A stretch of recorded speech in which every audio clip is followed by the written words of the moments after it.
robots to kill people without confirmation from a human. So these drones will fly out on their own, identify a target on their own, and then send a message back. Target identified, should we shoot? And a human somewhere says, shoot, or don't shoot. Somewhat comforting that we've not allowed robots to just go ahead and kill us all by themselves. But imagine a scenario where we have two robots moving medicine supplies from remote village to village. This is a pilot program that they were doing in Haiti. There are companies like Datafly that are looking at doing autonomous inspection of agricultural fields. Many companies are looking at this. And lots of others. Pizza delivery, paper delivery, you name it. If you want it delivered, it could be delivered in this way. Now, think back to R2D2. Where's my R2D2 unit? This is a small company called Nitescope in San Francisco. They've built this little robot for doing security detail. It basically will drive through parking lots or the mall or anywhere that you're concerned. It can do facial recognition, identify things day or night, and report back to the police or to the company or to whoever what's going on. This is an interesting capability that it scares me to some degree because it means everything is being mapped real time. But also, it enhances what a police force or security detail can do because you could have these deployed in many places and have far more eyes available. Now the question to you is, when do you put a weapon on this? Because it's probably going to find people doing bad things, so if you put a gun on it, that scares me, right? But you can imagine very quickly someone will think, oh, it'd be great to have a taser or something like that, so that while they're waiting for the police to show up, they can intervene. We should probably be talking about that and getting involved with that discussion. And then the autonomous vehicle. Anyone heard of the Google car? Yeah. We're going to hear a lot more about it tomorrow. We have Brad Templeton, who's actually worked on the Google car project. I just want to put it out there that Buenos Aires could be a pilot and a global leader in the transformation of transportation if we had the courage and the willpower to do so.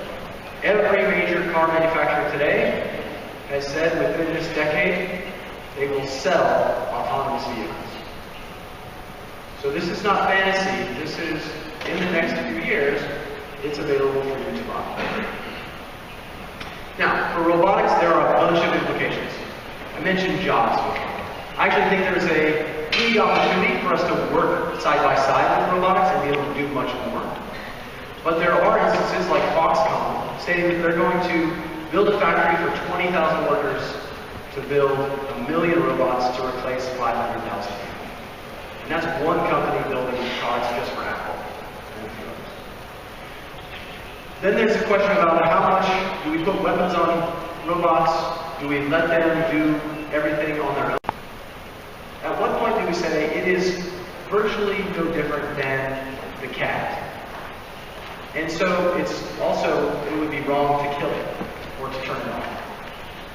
And that's a fun line that we're going to start really having to discuss more fully over the next several years. Because the capabilities of those robots are really there. Okay, anyone have kids? Just any age kids, yeah? Anybody a kid themselves? Yes? Still a kid yourself? Okay, good. You can program a robot to chase your cat and throw a ball at it and scream at it and then follow you around. Actually, your 10-year-old kid can do that. It has sensors, it has a controller, it has all these amazing capabilities.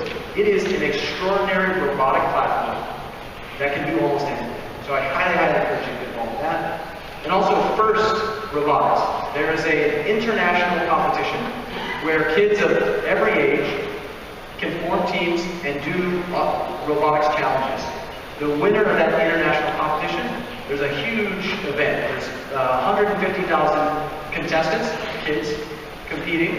The winning teams visit the President of the United States, like the winning sports team do in other areas.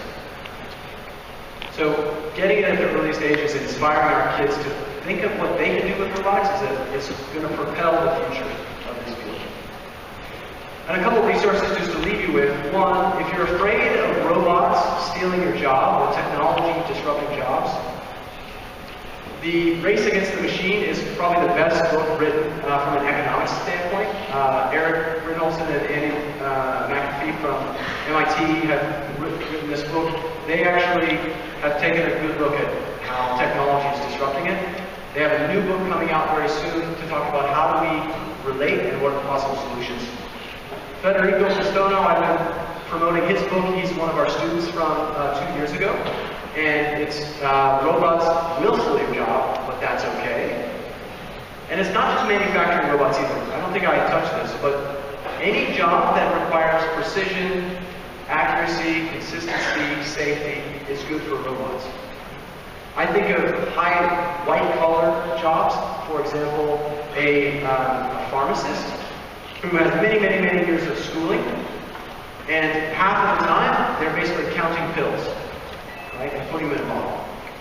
Whereas a robotic platform could allow a pharmacist now to have a real relationship with a patient, understand what their issues are, and the robots will count the pills. Also, if you want to make money, anybody want to make money? Yes, you. If you play stock markets, the new stock index called Robo on the NASDAQ, they just released this a few weeks ago. It is tracking all of the robotic company stocks, public companies, and they track back to the stocks for a few years, and it is doing pretty well. There's also a really exciting new platform, the robotreport.com, that is real-time tracking a lot of the new technologies and other things. Or you can always come back to the SingularityHub.com, which is our website, where anytime we see a new robotic platform, we write an article and put it up on that. So with that, thank you very much. Are there any questions? Anybody want to?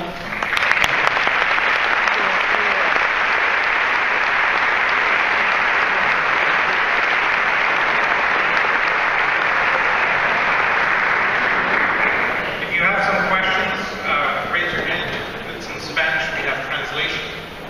And off we go.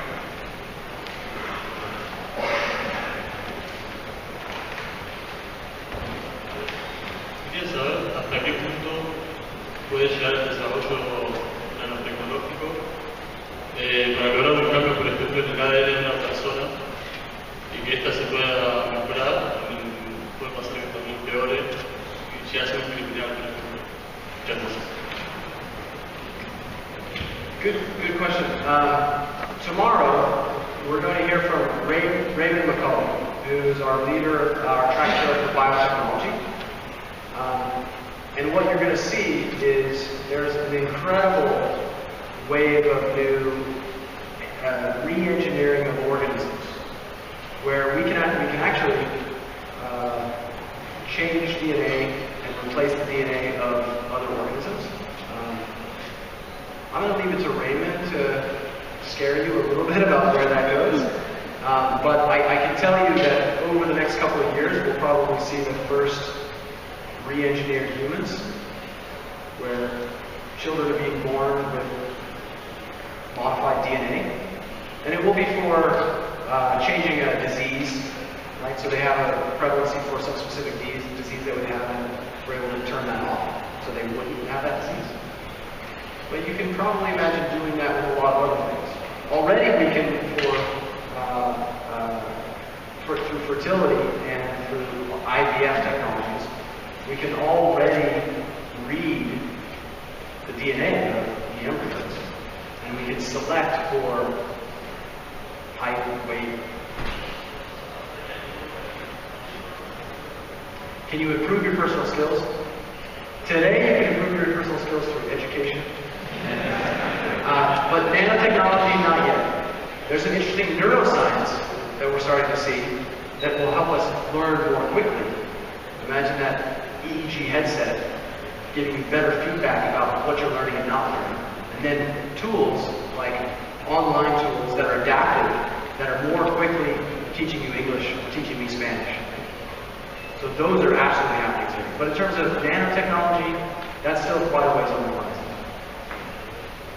Any other questions? Yes. Is there one in the back? Okay, yes. Thank you, thank you. Thank you for the talk. I would like to, I don't know if you record it completely because I was taking pictures. I would like to know what's your opinion on the role of biomimicry, of imitating biology, in why are we, in the way we are modeling many of these robotics, if there's a reason.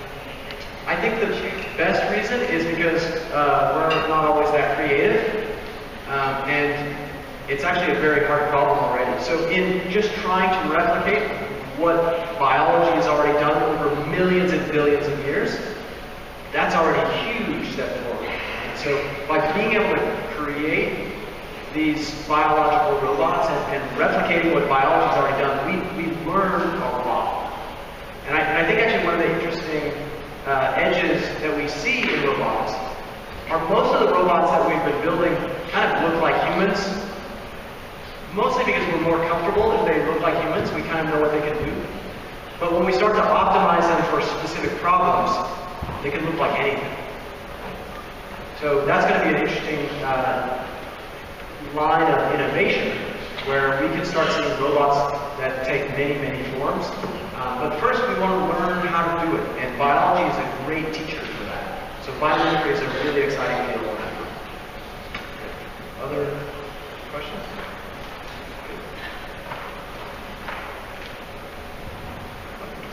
Hi, I was wondering, we got robots, we got UAVs, we got cameras everywhere with live feed. How far are we from 1984? I mean, Well, I mean, which part of 1984? yeah, I mean the Big Brother. Well, you mean NSA? NSA? We're already capturing all of your cell phone calls and all of your information, reading your Facebook page. We already know everything that you do. So the question is, what do we do with that information? And this is a big discussion that we're having right now at the highest levels of politics and in every government.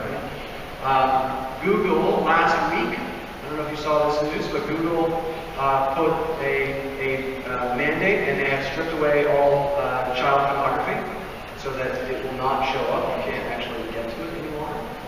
So they're making a conscious decision to strip away some layers of information that before were sort of free. And it's interesting, do they have the right to do that? Do they not? Right? Do they have the right to sell your information to the NSA or to the US government or not? I don't know. This is why we have these forums, is so we can talk about the fact that that capability exists. Now, do we like it? Do we want it?